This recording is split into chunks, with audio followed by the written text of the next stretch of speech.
Hello, we continue our walks around Moscow, and today we visit Moscow's largest park, Sokolniki.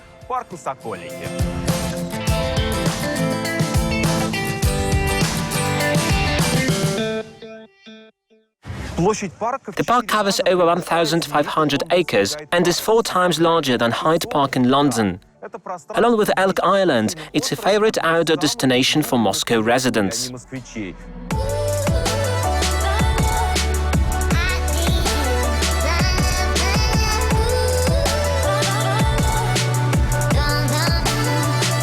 The layout of the park was designed in the early 19th century, during the reign of Nicholas I.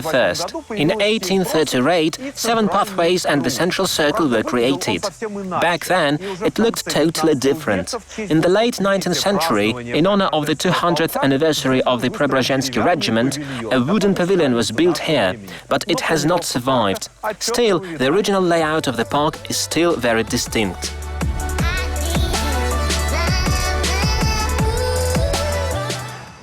Near the central circle and fountain stands a monument hidden among the fir trees. It says that Vladimir Ilyich Lenin spoke here twice in 1918, but in fact, he was here more often than that. After the revolution, forest schools for children were organized in Sokolniki. They were like stay-away camps, and Vladimir Lenin frequently visited them for New Year's celebrations. And in 1919, something strange happened here. Vladimir Lenin, his wife Nadezhda Konstantinovna, and his sister Maria Ilinichna were riding in a car. On the road, not far from today's Orlonok cinema, they were attacked by the local gangster Yakov Koshelkov. He did not recognize the leader and stole his car. Naturally, Vladimir Ilyich went to the district committee building next door, but he would later describe the incident in his book Left-Wing Communism and Infantile Disorder to chastise opponents of Bolshevism. The most famous pathway in Sokolniki is Maysky Prosek, the May Glade. In fact, it was not named after the 1st of May, but after the nearby German quarter in Lefortovo.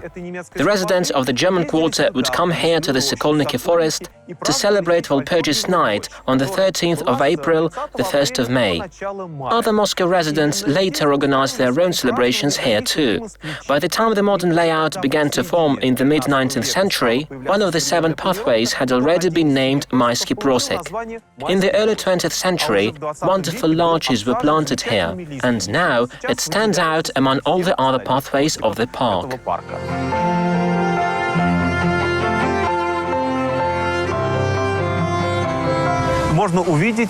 Not far from Maysky Prosek, you can see this small machine gun pillbox.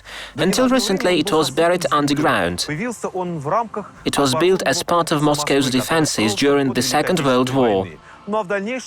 After the war, in the 1960s, the pillbox was covered with earth. The spot became a flower bed, and the statue of a deer would stand here until the 1980s. But recently, during park renovations, the pillbox was uncovered by chance.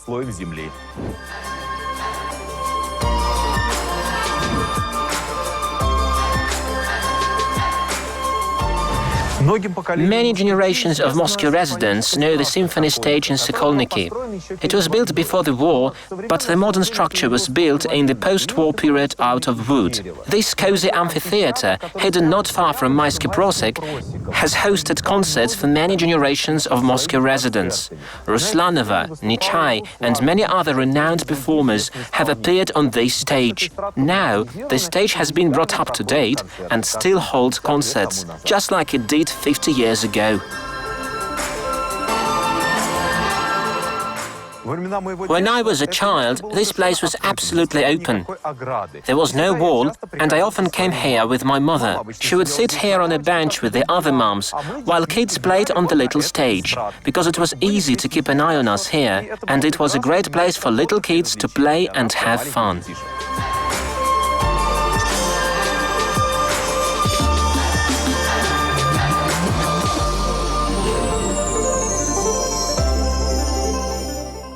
Already in the late 19th century, Sokolniki was adorned with intricate little bridges, ponds and footpaths.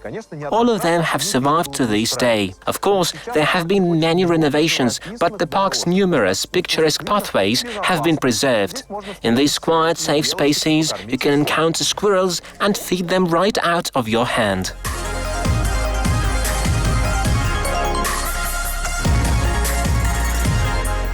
After the revolution, the park fell into disarray, but not for long.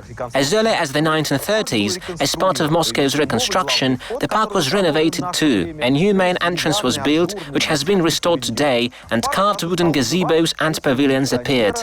Back then, the park bore the name of Bubnov, a revolutionary and the People's Commissar of Education. But that only lasted until Bubnov's arrest.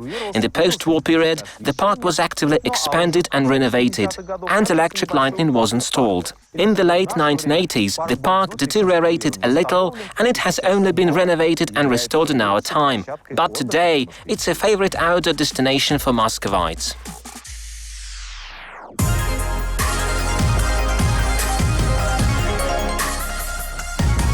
In 1959, the American National Exhibition was held in Moscow. Sokolniki turned out to be the best venue for holding such a large-scale exhibition, and multiple pavilions were built. This pavilion, with a folded plate roof, has survived until today. It's the only structure left from the famous 1959 exhibition. Of course, the most beautiful building was the Golden Pavilion, designed by architect and engineer Fuller. It was a geodesic dome made of duralumin and glass. 54 meters in diameter, 30 meters high, and coated with golden aluminum. Only a circle remains from the dome, and the pavilion itself was dismantled in the late 1980s. This is where the famous kitchen debate between Nixon and Khrushchev took place in 1959 during the exhibition. It took place during a demonstration of kitchen pavilions and models that were on display in the household industry pavilion at the time.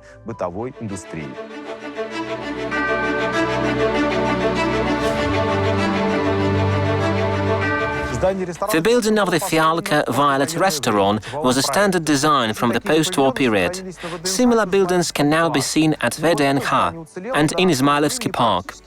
But this building has been almost perfectly preserved to this day. The only addition was a terrace built in the 1970s to accommodate the restaurant's many guests, including some pop stars.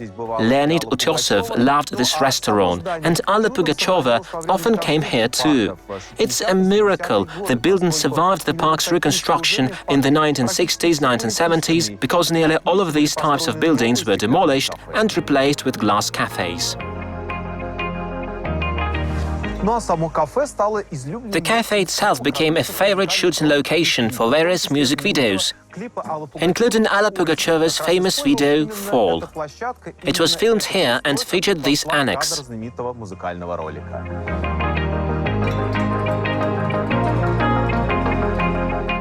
Sokolniki is unique because it has been a favorite destination for Muscovites and visitors for over 170 years and has survived so many changes and a growing city. The park is also beautiful year-round and at any time of day. Let's keep exploring Moscow. Until next time.